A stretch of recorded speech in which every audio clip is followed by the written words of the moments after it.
Welcome back. Nintendo has done it again. They've given us a very large direct in February. They usually give us one around February. It contains a good bit of information. And this one, in my opinion, is one of the better one we've had out of the last couple of directs, at least. I can't stack it up against last February because I can't, off the top of my head, recall what they actually gave us during that.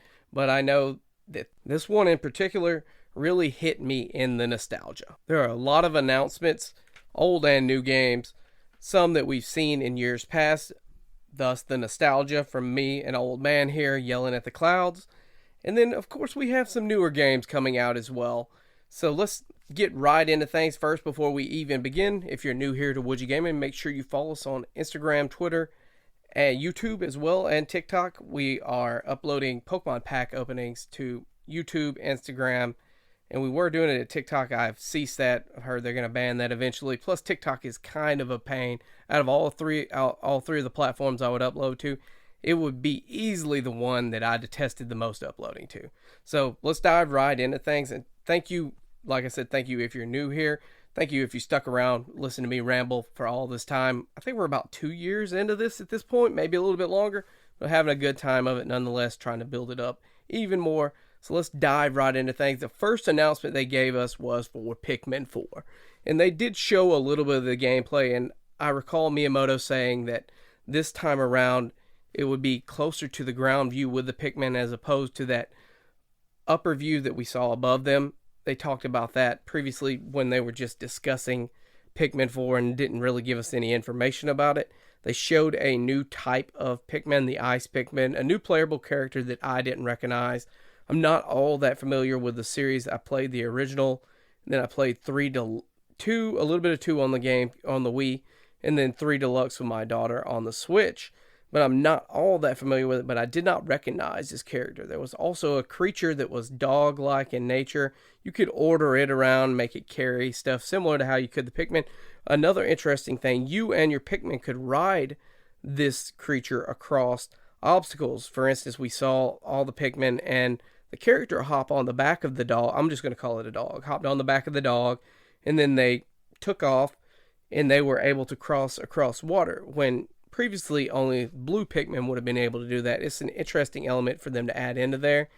Next up, we had Volume 3 of the Xenoblade Chronicles 3 DLC Expansion Pass.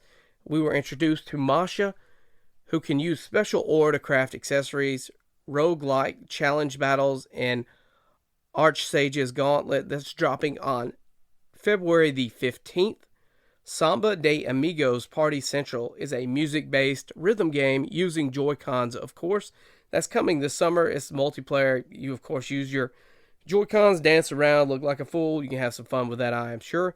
Fashion Dreamer is for all the fashionistas out there. That's coming in 2023. I'm not at all interested. I saw that. I was like, okay, yeah, that ain't for me. Next up, we saw Dead Cells Return to Castlevania. That's going to drop on March the 6th. That's going to feature much of the music we all love from the Castlevania. I think they said like 51 the returning songs, and there were like 5 reimaginings, reorchestrated versions of those as well. And there's also going to be familiar weapons and enemies. Tron Identity seems to be a graphic novel experience, and it will launch for Nintendo Switch in April. Ghost Trick Phantom Detective is a strange looking game, to say the least. We'll just have to see how that shakes up. It looks interesting, but maybe not something that might be up my alley. Deckle Police seems like it'd be an open world crime solving game. The art style looks interesting in this. Kind of looks like there is turn-based battles in this, but they really didn't show a whole lot for us to see. I didn't see a release date for this either. Bayonetta Origins, Cereza and the Lost Demon, coming March 17th. We've seen a little bit of this game. They just showed a little bit more of the gameplay of it. It seems interesting enough, not necessarily up my alley. I'm not a big fan of Bayonetta at the end of the day. A Splatoon 3 expansion pass, including 2 waves of content. First wave will include Inkopolis, new weapons and gear, and some familiar faces. Squid Sisters perform here during the Splatfest. The first wave launches this spring. Wave 2 will be called Side Order, and no date was given for it at this time. Disney Illusion Island sees Mickey, Minnie, Donald, and Goofy in a classic action platformer. That's going to come July 28th and has multiplayer for up to 4 people, but it did not mention if it was online because they did state local. They specifically stated local. They didn't really clarify if there would be online functionality. Fire Emblem Engage Expansion Pass brings more emblems. Hector, Soren, Camilla, those are all coming in Wave 2. Wave 3 will include Chrom, Robin, and Veronica. Wave 4 includes a new story titled Fell Xenologue. Wave 2 launches later today. Harmony, The Fall of Reverie is another narrative experience featuring a riveting soundtrack from Celeste's composer and many branching story paths. That looks to be another graphic novel type game. That's going to come June 2023. Octopath Traveler 2 dropped a demo today, and similar to how Square has done in past games, they are going to allow you to transfer the save data from that to the full game. I'm looking forward to diving into that and seeing what that game is like to get at least a first impression before we get the game released. And I think it's a little over a week at this point.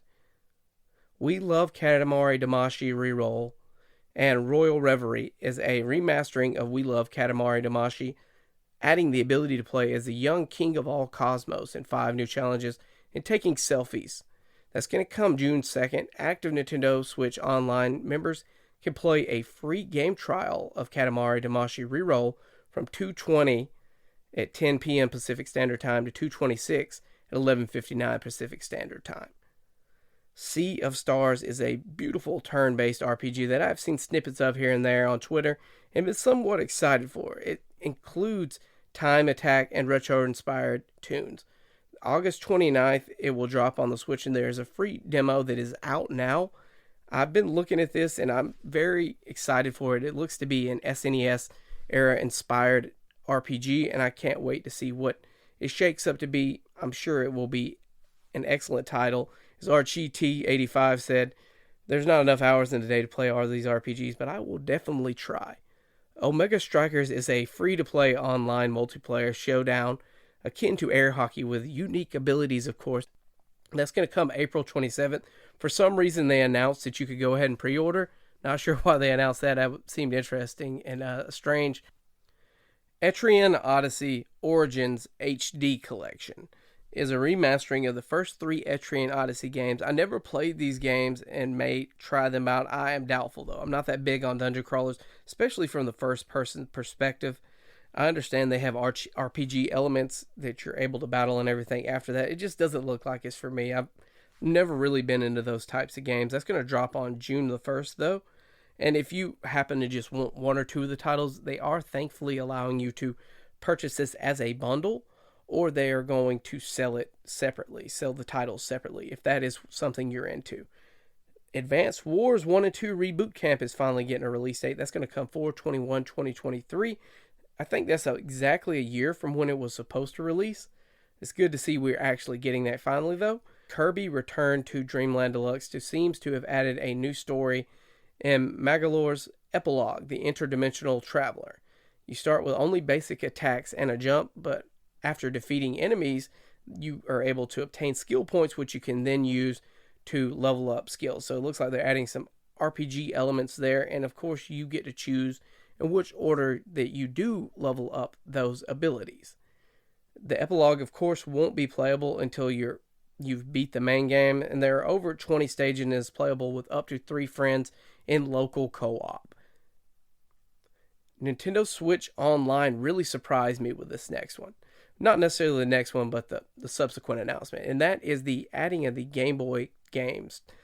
Game Boy and Game Boy Color, that is. The starting lineup is Tetris, Super Mario Land 2, 6 Golden Coins, The Legend of Zelda Link's Awakening DX, Gargoyle's Quest, Game & Watch Gallery 3, Alone in the Dark, The New Nightmare, Metroid 2, Return of Samus, Wario Land 3, and Kirby's Dream Land. There are 3 screen filters. You can use the Game Boy Pocket, and the Game Boy Color. More games are coming in the future, and they did show some of these off. I noted both of the Zelda Oracle titles, that's the Oracle of Seasons and Ages, Pokemon Trading Card Game, and Kirby Tilt and Tumble. The next one is the one I am most excited for, and this might be the reason that I finally sign up for Nintendo Switch Online Plus expansion. I don't care for those Nintendo 64 games that much at all. GoldenEye sounds good, but It's only local co-op, plus their screen watch and the controls are hot garbage in my opinion.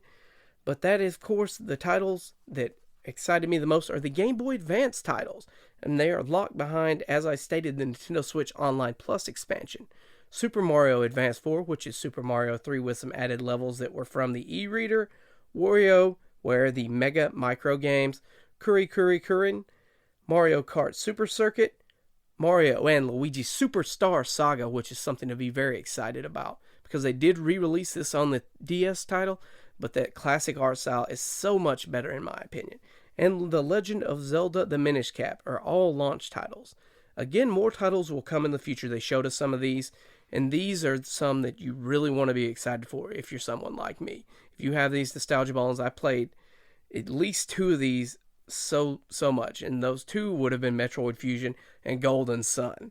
They're also going to launch Kirby the Amazing Mirror, Fire Emblem, and F-Zero Max Velocity. The next one that really found me, and this is the nostalgia. This is a 90s kid and the games they played growing up, and that was the shadow dropping of Metroid Prime Remastered.